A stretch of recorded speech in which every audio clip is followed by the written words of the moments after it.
चिराग पासवान, क्योंकि जो लोग सोचते हैं कि चिराग पासवान इन चीजों से टूट जाएगा, वो लोग भूल जाते हैं कि चिराग पासवान शेर का बेटा है, रामविलास पासवान का बेटा है। भैया ना टूटने वाला हूं ना झुकने वाला हूं, और डरता तो मैं किसी से नहीं हूं। जितनी ताकत आजमानी आजमा कर देखो। जब तक बिहार को विकसित राज्य नहीं बना दूंगा, तब तक मैं भी चैन की सांस नहीं लूंगा। ये वादा आज आप लोगों से करके बताइए क्या हालात बना दिए बिहार के। छात्र अपने अधिकारों की बात मांगने जाते हैं तो मुख्यमंत्री लाठी चलाते हैं, शिक्षक जाते हैं तो लाठी चलाते हैं, अभ्यर्थी जाते हैं तो लाठी चलाते हैं, किसान जाते हैं तो लाठी चलाते हैं, मजदूर जाते हैं तो लाठी चलाते हैं, पासी समाज के लोग जाते हैं तो लाठी चलाते हैं, दलित पिछड़ा कोई भी वर्ग के लोग। जब जिसने अपने अधिकार की बात की, सबके ऊपर लाठी चलाने का काम। और बदले में मुख्यमंत्री जी से पूछिए कि भैया क्या किया आपने। एक मुख्यमंत्री होने के नाते, प्रदेश का नेतृत्व करता होने के नाते, मुख्यमंत्री जी की जिम्मेदारी थी कि पूरे प्रदेश को एक साथ बांध कर रखे। परिवार के मुखिया की जिम्मेदारी होती है कि परिवार को एक साथ रखे, पर यहाँ तो मुख्यमंत्री जी ने प्रदेश को और जातियों में बांटने का काम किया। दलित को महादलित, पिछड़ा को अति पिछड़ा, कभी अगड़ा, कभी पिछड़ा, कभी लव, कभी कुछ, कभी कोरी, कभी कुर्मी, कभी महिला, कभी पुरुष, सिर्फ जातियों में बांटने का काम किया। और आपने बांटा, हम लोग बटे भी, पर बदले में हम लोग को क्या मिला। आज जात पात धर्म मजहब की बात करते हैं, मुख्यमंत्री नहीं थकते, पर बदले में बिहारियों को क्या मिला। आज भी बिहारी को शर्मसार होना पड़ता है दूसरे प्रदेश जाकर। बिहारी को अपने प्रदेश में आप रोजगार नहीं देंगे। शिक्षक आज क्यों सड़क पर है? क्योंकि इन्होंने डोमिसाइल नीति हटा दी। ये कहते हैं भैया आपको नहीं, बाहर से आए हुए लोगों को हम लोग बिहार में रोजगार देंगे। तो बिहारी क्या करेगा? दूसरे राज्यों में से मजदूरी करने के लिए बिहारी बना है क्या? अगर आप अपने राज्य में बिहारी को नौकरी देंगे तो कहां जाएगा बिहारी?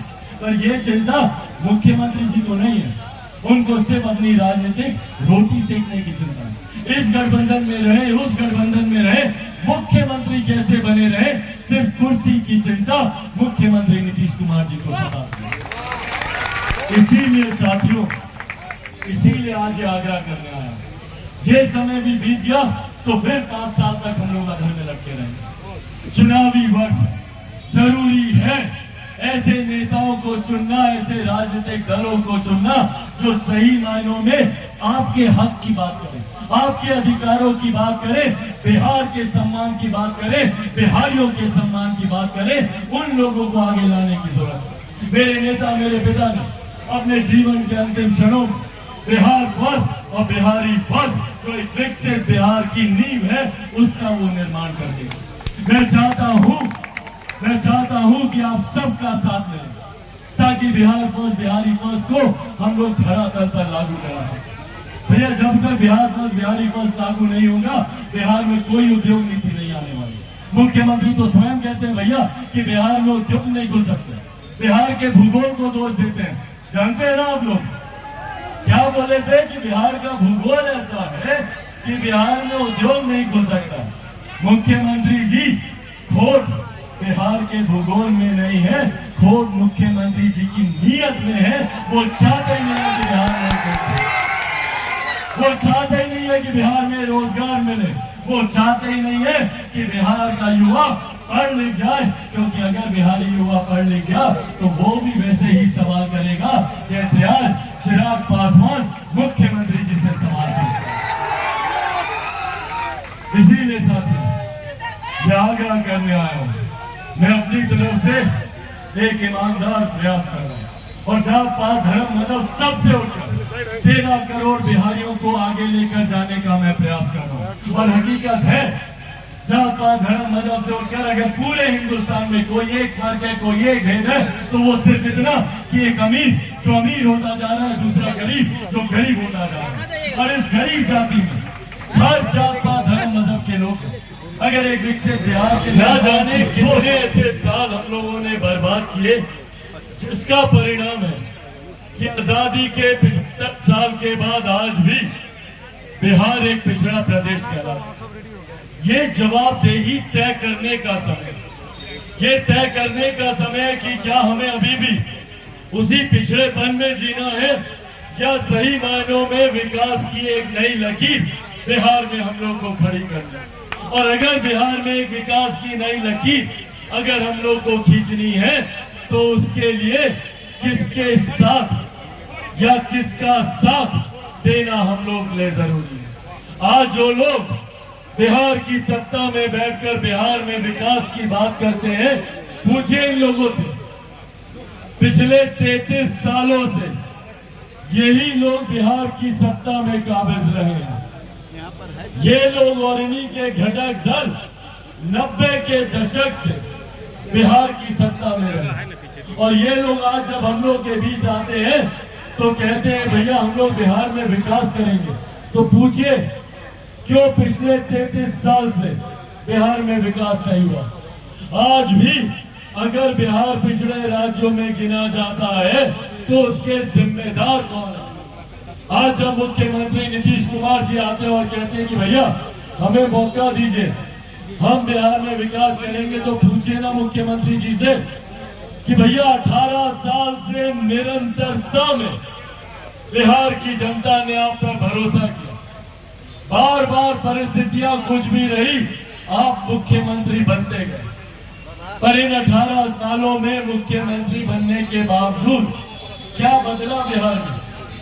जो 2005 की परिस्थितियां थी, हकीकत में उससे बदतर परिस्थिति में आज की तारीख में बिहार और बिहारी जीने के लिए मजबूर है।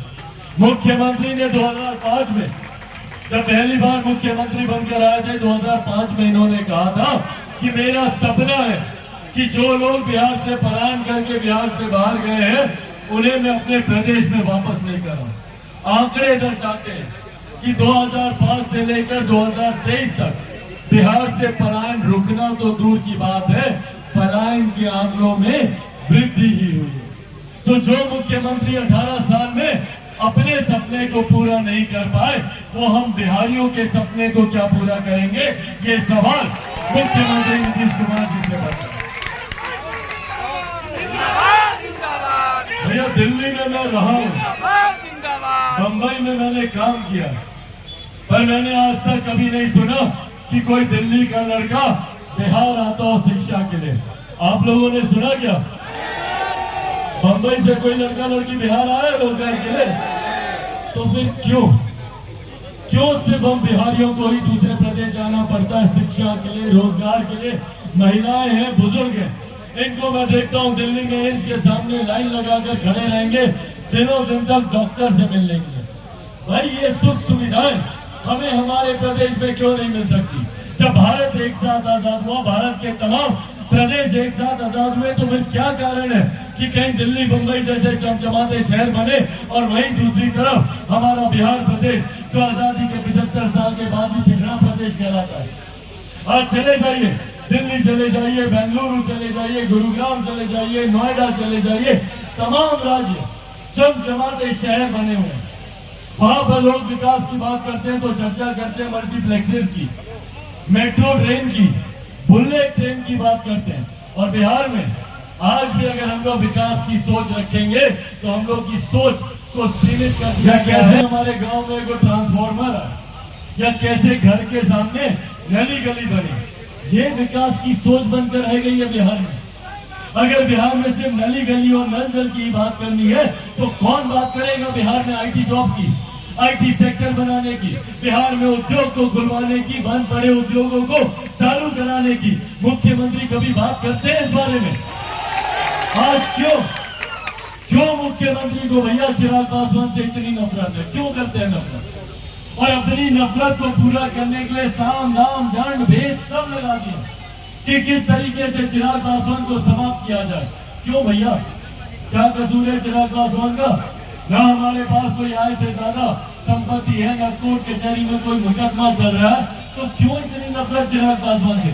सिर्फ कारण यही है कि चिराग पासवान मुख्यमंत्री से सवाल पूछता है बिहार में ही बेहतर शिक्षा नीति को लागू करने की बात करता है, बिहार में बेहतर स्वास्थ्य सेवाएं देने की बात करता है, आईटी जॉब खोलने की बात करता है, उद्योगों को खोलने की बात करता है, किसानों के हालात बेहतर करने की बात करता है, मजदूरों के अधिकारों की बात करता है, महिलाओं के सम्मान की बात करता है, बुजुर्गों की बात करता है और युवाओं की बात करता है। इसीलिए मुख्यमंत्री नीतीश कुमार जी चाहते हैं कि चिराग पासवान को समाप्त कर दिया जाए।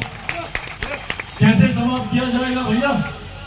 तो इसके लिए षड्यंत्र रचा जाता है कि चिराग पासवान के परिवार को तोड़ दो, चिराग पासवान टूट जाएगा। नहीं टूटा चिराग पासवान।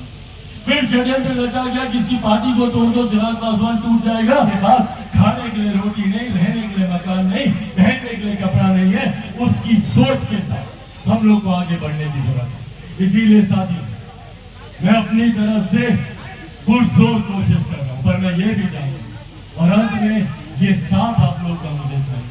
मैं ये जानता हूं कि चिराग पासवान अकेला कुछ नहीं कर सकता। चिराग पासवान को जरूरत है तो आप सबके साथ की, आप सबके सहयोग की। आप सबको चिराग पासवान बनकर गांव-गांव, घर-घर, संभवतः हर एक व्यक्ति के पास जाना होगा और बिहार बस और बिहारी बस के बारे में बताना होगा। जाएंगे चिराग पासवान बनकर? एक बार दोनों हाथ उठाकर बताएं, बनेंगे चिराग पासवान? बनेंगे चिराग पासवान? बनेंगे चिराग पासवान?